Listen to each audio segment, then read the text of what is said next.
Фирмата која го снабдува училиштето Димо Хаџидимов со храна доби парична казна во висина од 2500 евра. Казната изрекува инспектори на Агенцијата за храна и ветеринарство, бидејќи во земените мостри на храна од основното училиште Димо Хаџидимов било потврдено дека во мусаката има ентеробактерии.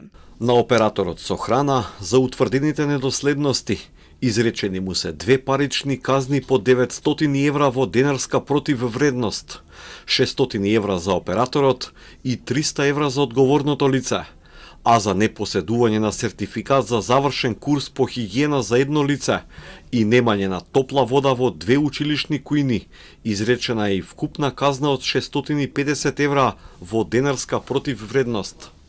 Доколку се плати за една недела, казната ќе биде преполовена. Резултатите на АХВ покажаат дека и во намаз во друго училиште во Карпош е најдена Ешерихија коли.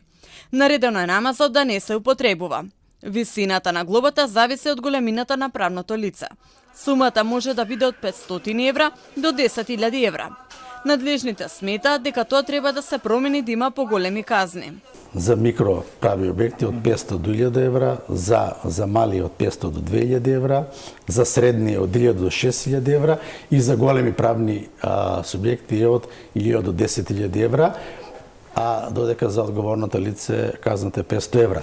Не ми се допаѓа ова што го зборувам, морам да признам, но ова е поврзано со законот за прекршоци. И ние оттаму ги влечеме овие глоби. Сметате дека треба да бидат повисоки? Секако да. Денеска инспектори од АХВ повторно земаа брисеви од работните површини во училиштето Димо Хаџидимов, а вработените во кујната се испратени на вонредни прегледи. Кујната ќе остане затворена се додека лабораториските анализи не покажат дека е безбедна да се користи.